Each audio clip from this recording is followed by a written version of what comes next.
नमस्कार मित्रों, आपका धर्मलोक चैनल पर आपका स्वागत है। जन्म लेते ही बच्चे क्यों रोते हैं, इसका क्या कारण है? विष्णु पुराण के अनुसार मित्रों, जब कोई बच्चा मां के गर्भ से जन्म लेता है तो उसका रोना स्वाभाविक है।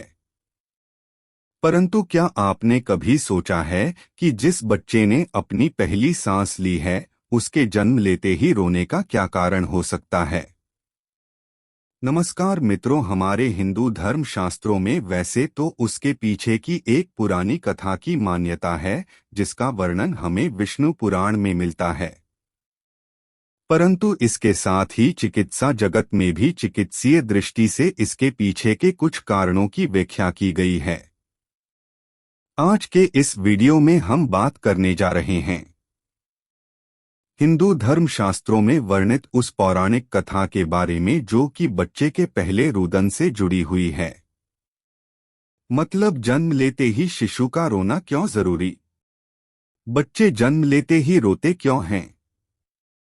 मित्रों, क्या आपने कभी ध्यान दिया है जन्म के समय जब बच्चे रोते हैं, उनके रोने की आवाज कैसी होती है? जैसे मैं पूछ रहा हूं, कहाँ-कहाँ ऐसा इसलिए होता है क्योंकि धरती पर आने के बाद उसे लगता है कि वह कहाँ गए।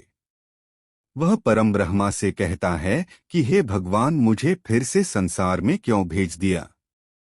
लेकिन यह ईश्वरी विधान है कि जो जीवित है उसकी मृत्यु एक दिन होनी ही है, और जिसकी मृत्यु हो चुकी है उसे नया शरीर लेकर पुनः इस पृथ्वी पर आना है।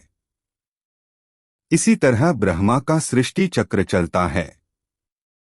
ब्रह्मा की सृष्टि संचार क्रम से जुड़े एक वर्सन की व्याख्या विष्णु पुराण में भी की गई है, जिसमें बच्चे के पहले रुदन का रहस्य छिपा है। विष्णु पुराण में सृष्टि रचना के समय का जो वर्णन मिलता है, उसमें ब्रह्मा जी जब अपने समान पुत्र उत्पन्न करने के लिए चिंतन करने लगे, तब उनकी गोद में नीलवर्ण वाला एक बालक प्रकट हुआ। यह बालक ब्रह्मा जी की गोद से उतरकर रोता हुआ इधर-उधर भागने लगा। ब्रह्मा जी ने उस बालक से पूछा कि तुम क्यों रो रहे हो? प्रश्न के उत्तर में बालक ने कहा कि मैं कहाँ हूँ, मैं कहाँ हूँ, मैं कौन हूँ, मेरा नाम क्या है?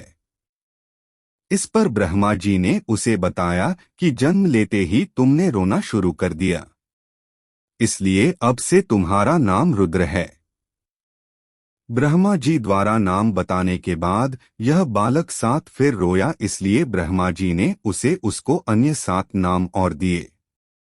इस प्रकार है भव, शर्व, ईशान, पशुपति, भीम, उग्र और महादेव। इस तरह रुद्र के यह 8 नाम हुए कहा जाता है। तभी से बच्चे के जन्म के बाद रोने की परंपरा शुरू हुई, क्योंकि इससे पहले बच्चे जन्म के उपरांत नहीं होते थे, और हमारे हिंदू शास्त्र विष्णु पुराण में इससे संबंधित इसी मान्यता का वर्णन मिलता है। इसके बिल्कुल विपरीत यदि हम नवजात शिशु हमने पहले रुदन से जुड़े प्रश्न का उत्तर चिकित्सीय जगत में ढूंढे तो इससे जुड़ा एक दूसरा दृष्टिकोण में आता है। दरअसल नवजात शिशु जन्म से पूर्व गर्भनाल के माध्यम से सांस ले रहा होता है, परंतु कुछ सेकंड बाद बच्चे को खुद से सांस लेना पड़ता है, और जब नवजात शिशु सांस लेता है तो मैं अपनी नाक और मुंह में जमे तरल पदार्थ को बाहर करता है।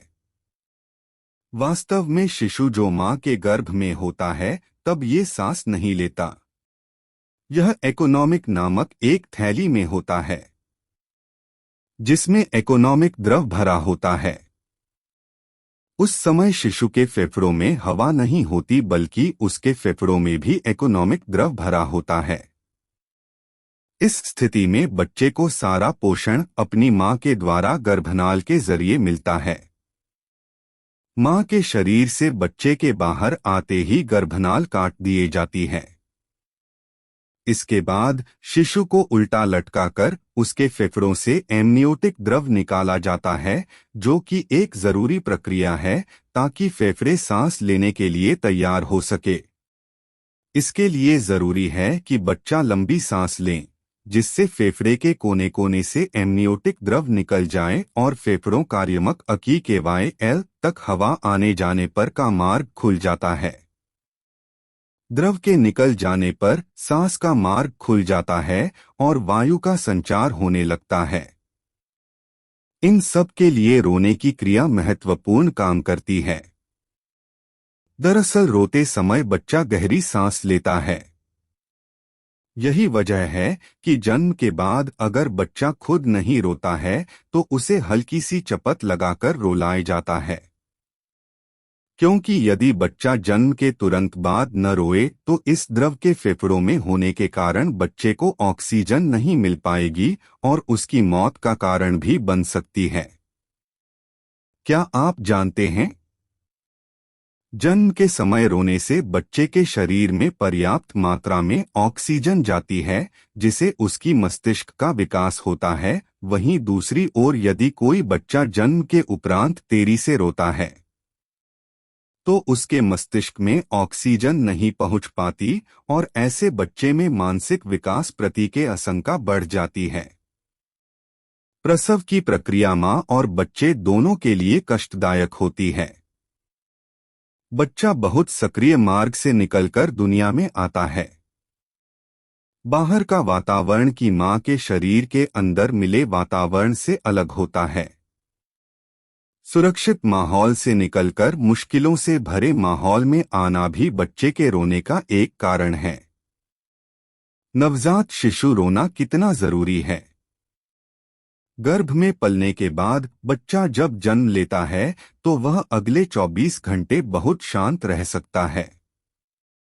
ऐसा इसलिए भी होता है क्योंकि बच्चा बाहर के वातावरण के साथ स्वयं को अनुकूल कर रहा होता है। बच्चे का पहली बार होना सबसे ज्यादा जरूरी होता है। अगर बच्चा पहली बार नहीं रोता है तो डॉक्टर उसके स्वास्थ्य से संबंधित जांच करना शुरू कर देते हैं। कई बार बच्चे का ना रोना बच्चे की मौत का कारण भी बन जाता है। यह भी कहा जाता है कि शिशु रोना इसलिए भी जरूरी होता है क्योंकि वह रोने के माध्यम से ही अपनी जरूरतों को बताता है। चिकित्सक विशेषज्ञ ये मानते हैं कि बच्चे के रोने की आवाज मां सो रही होती है तब भी उसे सुनाई दे जाती है। यह एक प्रकृति का नियम जैसा है। स्वस्थ शिशु 25 घंटे में लगभग 3 घंटे तक रो सकता है। कई बार कुछ शिशु उससे ज्यादा रोने की आदत देखी जाती है। ज्यादातर बच्चे सुबह के समय और दोपहर के बाद शाम को रोते हैं। परंतु यदि बच्चा 40 मिनट से 1 घंटे तक लगातार हो रहा है तो यह गंभीर बात हो सकती है और इसका परामर्श हमें तुरंत डॉक्टर से करना चाहिए। तो दोस्तों, ये थी जन्म लेते ही बच्चे क्यों रोते हैं, इसका क्या कारण है विष्णु पुराण। उम्मीद करता हूं आज का ये वीडियो आपको बहुत पसंद जरूर आया होगा।